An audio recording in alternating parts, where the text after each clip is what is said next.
आप देख रहे हैं राष्ट्रीय हिंदी न्यूज।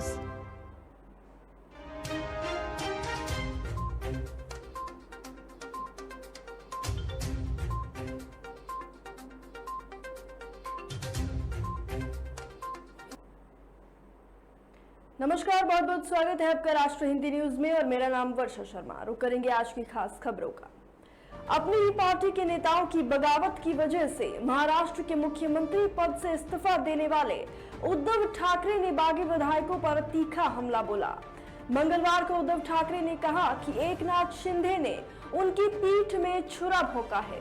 पार्टी कार्यकर्ताओं को संबोधित करते हुए उद्धव ने कहा कि उन्होंने शिंदे को पार्टी की जिम्मेदारी दी थी, लेकिन उन्होंने मेरी पीठ में छुरा घोंप दिया, जबकि एनसीपी और शिवसेना ने मेरा साथ दिया। ये देखना दुखद है कि शिवसेना कार्यकर्ताओं की वजह से जो मंत्री जीते, उन्होंने सब कुछ हासिल करने के बाद उनको ही छोड़ दिया। इस बीच मुख्यमंत्री एकनाथ शिंदे ने मंगलवार को पूर्व सीएम उद्धव ठाकरे पर उनकी मर्सिडीज कार को लेकर तंज कसा। शिंदे ने मराठी में एक ट्वीट किया। उन्होंने ट्वीट में लिखा, ऑटो रिक्शा मर्सिडीज कार से आगे निकल गया क्योंकि ये सरकार आम आदमी की सरकार है। शिवसेना नेताओं ने हाल ही में शिंदे पर तंज कसते हुए उन्हें ऑटो रिक्शा चालक बताया था। इसी का जवाब देते हुए शिंदे ने ये ट्वीट किया और अपनी साधारण पृष्ठभूमि का अप्रत्यक्ष संदर्भ देते हुए उद्धव पर मर्सिडीज कार को लेकर तंज कसा। बता दें कि एकनाथ शिंदे किसी जमाने में आजीविका चलाने के लिए ऑटो रिक्शा चलाया करते थे। कंगना रनौत बॉलीवुड की पंगा क्वीन है। एक्टिंग के साथ साथ निर्देशन के क्षेत्र में उनकी धाकड़ एंट्री हो चुकी है। वो अपनी फिल्म से जुड़े हर बड़े फैसले में शामिल होती है। फिल्म निर्माता हंसल मेहता के साथ भी कंगना ने काम किया है, लेकिन सालों बाद हंसल मेहता ने कंगना के साथ काम करना अपनी बहुत बड़ी गलती बताई है। निर्देशक हंसल मेहता ने कंगना रनौत के साथ साल 2017 में फिल्म सिमरन में काम किया था। फिल्म बॉक्स ऑफिस पर फ्लॉप रही थी। फिल्म सिमरन की कहानी संदीप कौर की असल जिंदगी पर आधारित है, जिसने जुए में पैसे हारने के बाद बैंकों को लूटा था। मिशेबल इंडिया के साथ बातचीत में हम्बल ने उनसे जब पूछा गया कि क्या कंगना ने सिमरन को एडिट करने का काम संभाला था, तो डायरेक्टर हंसल मेहता ने कहा, एडिट नहीं, टेक ओवर किया था उन्होंने कहा कि उनके पास संभालने के लिए कुछ था ही नहीं, क्योंकि उन्होंने केवल वही शूट किया जो वो शूट करना चाहती थी। वो फिल्म को अपने हिसाब से शूट करती हैं, ना ही वो किसी की सुनती हैं, और बल्कि वो टेक ओवर ले लेती है। हंसल ने कहा कि कंगना एक प्रतिभाशाली एक्ट्रेस है, लेकिन उन्हें लगता है कि उन्होंने अपने बारे में फिल्में बनाकर खुद को सीमित कर लिया है। उन्होंने आगे कहा कि आपको सभी कैरेक्टर को वैसा बनाने की जरूरत नहीं जैसे आप वास्तविक जीवन में हैं या फिर जैसा आप बनना चाहते हैं। कंगना के फिल्म धाकड़ के tight track she is on fire पर हंसल मेहता ने कहा, अभी कुछ गाना आया है, उसका वो एक फायर वुमेन है। आप मूल रूप से अपने बारे में बात कर रहे हैं। आप जानते हैं कि ये ऐसी चीजें हैं जो आप अपने लिए चाहते हैं, ना कि फिल्म के लिए।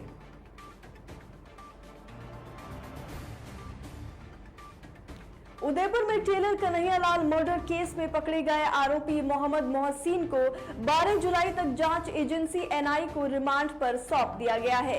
एनआईए अब इसकी कमान संभालेगी। इस मामले में अब तक 5 आरोपियों की गिरफ्तारी हो चुकी है।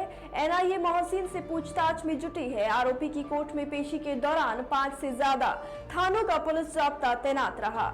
बताया जा रहा है कि अभी कुछ और भी संदिग्ध एनआईए के राडार पर हैं। एनआईए ने 2 और लोगों को हिरासत में लिया और पूछताछ अभी जारी है। एनआईए ने कन्हैयालाल हत्याकांड मामले की जांच तेज कर दी है। आरोपी मोहम्मद मोहसिन को मंगलवार को ही उदयपुर से गिरफ्तार किया गया। उसके बाद उन्हें जयपुर लाया गया। जी हां, उसको वहां से सीधा जयपुर लेकर आया गया। दोपहर में मोहम्मद मोहसिन को एनआईए की स्पेशल कोर्ट में पेश किया गया। एनआईए ने मोहसिन को कोर्ट में पेश कर उसका रिमांड मांगा। इस पर कोर्ट ने मोहसिन को 12 जुलाई तक रिमांड पर भेज दिया है। बताया जा रहा है कि मोहम्मद मोहसिन उदयपुर के हाथीपोल क्षेत्र में चिकन की दुकान चलाता था। एनआईए के हाथ आरोपी के खिलाफ कुछ तथ्य हाथ लगे हैं। उसके बाद मोहम्मद मोहसिन को गिरफ्तार किया गया। कन्हैयालाल की हत्या के अपराध को अंजाम देने में आरोपी मोहम्मद मोहसिन का भी सहयोग रहा। अब बात करेंगे कोविड अपडेट की। देश में पिछले 24 घंटे के भीतर कोरोना वायरस के 16,159 नए मामले सामने आए, जबकि 15,354 लोग कोरोना से रिकवर हुए। वहीं इसी के साथ 28 कोरोना संक्रमितों की मौत भी दर्ज की गई। देश में इस वक्त कोरोना वायरस के 1,15,212 एक्टिव मरीज हैं, जबकि प्रतिदिन पॉजिटिविटी रेट 3.56% है। देश भर में कोरोना से अब तक 4,29,07,327 लोग ठीक हो चुके हैं। वहीं 5,25,270 लोगों की कोरोना वायरस के चलते मौत हुई। देश में पिछले 24 घंटे के भीतर 9,95,810 लोगों को वैक्सीन लगाई गई। वहीं राष्ट्रीय राजधानी दिल्ली की बात करें तो बीते मंगलवार को कोरोना वायरस के 615 नए मामले सामने आए, जबकि 1,043 लोग कोरोना से ठीक हुए। वहीं 3 संक्रमितों की मौत हो गई। दिल्ली में इस वक्त कोरोना वायरस के एक्टिव मरीजों की संख्या 2,507 है। वहीं मुंबई की बात करें तो बीते मंगलवार को 659 नए कोरोना संक्रमित मिले, जबकि 1,259 लोग कोरोना से रिकवर भी हुए। मुंबई में अभी तक कोरोना से 10,90,103 लोग ठीक हो चुके हैं। मुंबई में कोरोना वायरस के एक्टिव मरीजों की संख्या 6,409 है। राष्ट्रीय जनता दल के प्रमुख लालू प्रसाद यादव को लेकर बड़ी खबर सामने आई। खबर तबीयत की समस्या से जूझ रहे लालू यादव को बेहतर इलाज के लिए दिल्ली एयरलिफ्ट किया जाएगा। उन्होंने दिल्ली एम्स में भर्ती कराने की तैयारी कर ली है। बताया जा रहा है कि आरजेडी चीफ को एयर एम्बुलेंस के जरिए दिल्ली ले जाया जाएगा। मालूम हो कि लालू प्रसाद यादव का दिल्ली एम्स में पहले से ही इलाज चल रहा है। एम्स के डॉक्टर उनकी किडनी का इलाज कर रहे हैं। फिलहाल उन्हें पटना के एक निजी अस्पताल में भर्ती कराया गया, जहां उनकी तबीयत स्थिर बताई जा रही है। उनकी तबीयत को लेकर उनके बेटे और नेता प्रतिपक्ष तेजस्वी यादव ने क्या कुछ कहा, चलिए सुनते हैं। अभी हम लोग पारस अस्पताल में हैं, जहां गरीबों के मसीहा आदरणीय लालू प्रसाद जी का इलाज चल रहा है, ट्रीटमेंट चल रहा है। हम आप सब लोगों से निवेदन करना चाहते हैं, अपील करना चाहते हैं, रिक्वेस्ट करना चाहते हैं कि जो लोग भी लालू जी के चाहने वाले हैं, शुभचिंतक हैं, और सभी लोग जो है दुआ कर रहे हैं कि लालू जी जल्द से जल्द जो है ठीक हों, उनसे यही अपील है कि अस्पताल ना आए, क्योंकि और लोगों को भी दिक्कत हो रही है, मरीजों को, और इन्फेक्शन होने का डर हो रहा है। तो चाहेंगे कि आप लोग जो है अपने जगह पे ही रहें और दुआ करें। उनका कहना है कि अब उनकी तबीयत स्थिर बताई जा रही है और जो लोग उनके स्वस्थ होने की कामना कर रहे हैं वो जहां हैं वहीं से उनके स्वस्थ होने की कामना करें। लालू प्रसाद यादव लगातार आईसीयू में ही है। लालू प्रसाद यादव अपने ही घर में असंतुलित होकर गिर गए थे। इससे उनके कंधे में फ्रैक्चर हुआ। आनन फानन में उन्हें पटना के ही एक निजी अस्पताल में भर्ती कराया गया था। उनकी हालत को देखते हुए उन्हें आईसीयू में शिफ्ट किया गया। बता दें कि लालू यादव पटना के पारस हॉस्पिटल में एडमिट हैं। उनकी तबीयत को देखते हुए अब उन्हें दिल्ली एम्स में शिफ्ट करने की तैयारी जोरों पर है। मॉनसून की सुस्त रफ्तार की वजह से उत्तर प्रदेश की अच्छी बारिश को तरस गए हैं। मौसम विभाग के पूर्वानुमान के मुताबिक पिछले 24 घंटे में महज 3 जिलों में ही छिटपुट बारिश हुई। अभी भी झमाझम बारिश के लिए लोगों को 3 से 4 दिन का इंतजार करना पड़ सकता है। इस दौरान लोगों को गर्मी और उमस का सामना करना पड़ेगा।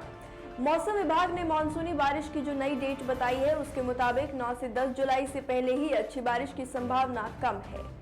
अमोसी स्थित आंचलिक मौसम विज्ञान केंद्र के निदेशक जेपी गुप्ता ने बताया कि प्रदेश में मानसून तो एक्टिव है, लेकिन उसकी मूवमेंट दूसरी दिशा में है, जिसकी वजह से जैसी बारिश इस समय होनी चाहिए वो नहीं हो पा रही है।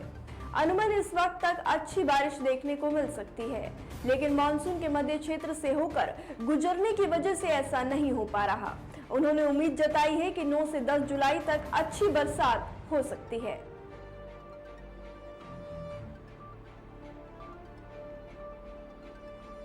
ग्लोबल मार्केट में पिछले 24 घंटे के दौरान क्रूड ऑयल की कीमतों में करीब $9 प्रति बैरल की कमी आई है। ये गिरावट मंदी की आशंका में ईंधन की खपत घटने का अनुमान लगाए जाने के बाद दिखी। इस बीच सरकारी तेल कंपनियों ने बुधवार सुबह जारी पेट्रोल डीजल की खुदरा कीमत में कोई बदलाव नहीं किया है। दिल्ली में पेट्रोल अब भी जो है 96.72 रुपए लीटर मिल रहा है। कंपनियों ने 6 अप्रैल के बाद से इसकी कीमतों में कोई बढ़ोतरी नहीं की है, जबकि क्रूड के भाव एक समय $140 प्रति बैरल तक चले गए थे। मंगलवार सुबह की बात करें तो मंगलवार सुबह ब्रेंट क्रूड का भाव जो था वो $113.8 प्रति बैरल रहा, जो आज सुबह घटकर $105.4 प्रति बैरल आ गया है। WTI का भाव $101 प्रति बैरल के आसपास है। हर दिन सुबह 6 बजे पेट्रोल और डीजल की कीमतों में बदलाव होता है। सुबह 6 बजे से ही नए रेट लागू हो जाते हैं। पेट्रोल और डीजल के दाम में excise duty, dealer commission, VAT और अन्य चीजें जोड़ने के बाद इसका दाम मूल भाव से लगभग 2 गुना हो जाता है। यही कारण है कि पेट्रोल डीजल के दाम इतने अधिक दिखाई देते हैं। रुक करेंगे अगली बड़ी खबर का, जो सामने आई है उत्तर प्रदेश से।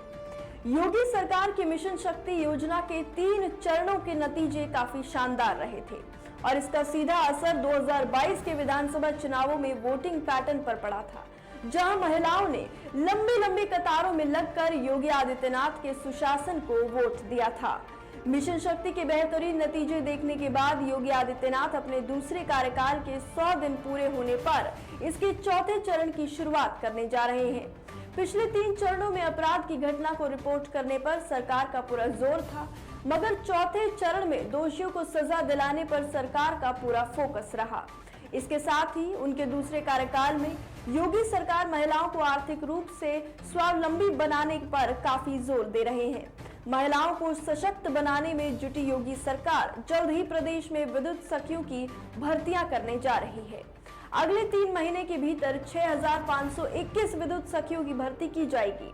प्रदेश के गांव के इलाकों में ये सखियां बिजली बिल कनेक्शन का काम करेंगी, जिसके बदले हर महीने इन्हें 8 से 10,000 रुपए तक का मानदेय मिलेगा। बहुत से स्वयं सहायता समूहों के जरिए सरकार महिलाओं को जागरूक करने के साथ साथ आत्मनिर्भर बनाने की दिशा में काम कर रही है। 100 दिन में इन समूहों को 400 करोड़ रुपए दिए जा चुके हैं और अब ये मुहिम रुकी नहीं बल्कि जुटी हुई है।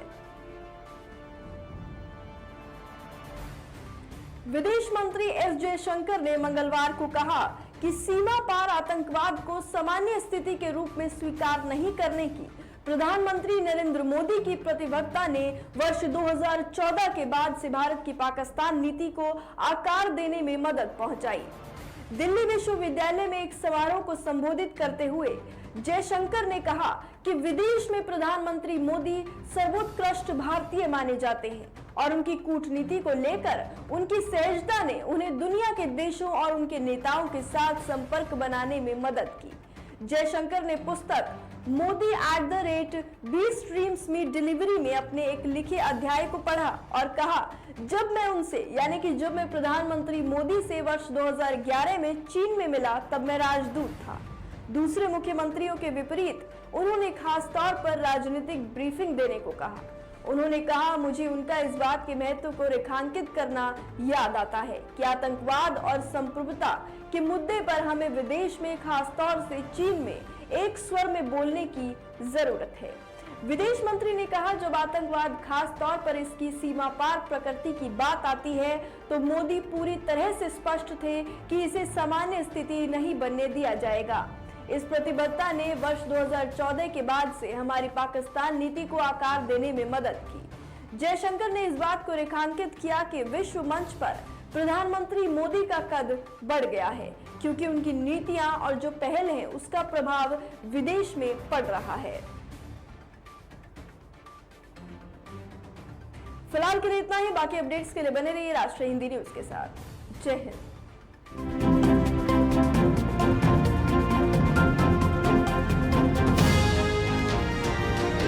आप देख रहे हैं राष्ट्रीय हिंदी न्यूज।